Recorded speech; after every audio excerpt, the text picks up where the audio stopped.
السلام عليكم ورحمة الله وبركاته. ضلني بنيزو السلامي إن أدنتين بنو ملاينا إياه إن 10 كنا دياروتين إن البرطان 10 كنا مانتا وحرك عقابته وحرك جدينا يفعل كستو قدام بالنقطة كراه يوحى لقوا عقابة يغفك تاسو أي واجب تهين مواد كي يغفك كستو لقوا دبقة يحركن وكبر رب سنادو وجادو أقولنا ولا هذا إسلام مركنا سيف وضوء هيل كراه ونفهم كراه حركة عقابته si uga digtoonaado uga joogsado iskaga ilaaliyo inuu ku dhaco faldambiyeed xarka caqabtu jidiyay arsoo laba socotaan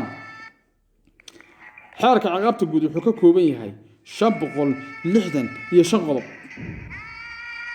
waa waajib in bulshada loo bandhigo sharciga si ay u fahmaan ugana dheregsanaadaan waana inay bulshadu aqoon u yeelataa waxa lagu xukumaayo lagu dabaqaayo arsoo halkaas waadax maaha ayahay runtii bulshadeenu bulsho akhriska ku wanaagsan maaha walow sanawaadkan dambe qolkiiba 10 ay kor soo kacayso akhrinta bulshada Soomaaliyeed dadkeenu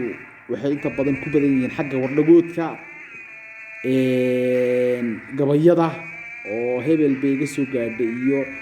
hebel waxa laga hayaa iyo waxay ugu maqaalaa ay ku dheereeyaan sida awgeed sida ugu sii YouTube sanama ugu suurta galsan inuu isku dayna inuu sharciga bulshada u barno inaguna ugu dheereegsanaano sanadkii 1960kii markii labada dawladood Somaliland iyo dawladda Soomaaliya isku biireen labadoodu waxay kala wateen laba sharci oo labadii gumeystay Ingiriiska iyo Talyaaniga ay gumeysanayeen ay u kala dhibeen markii hore 60kii markii la midoobay ayaa la isku geeyay labadii xeer ee labada dal kala wateen waxa laga soo dhax saaray xeerka ciqaabta guud wararka Soomaaliyeed fahmin midowgii labada dal ayaa waxa ka soo dhax baxay xeerka ciqaabta guud haddaba waxa lagu saleeyay laadada islaameen nahayo ummado shahaadanayay xeerka ciqaabta guud xeerka ciqaabta guud waa mid salka ku haya diinta islaamka dhaqanka ummadda Soomaaliyeed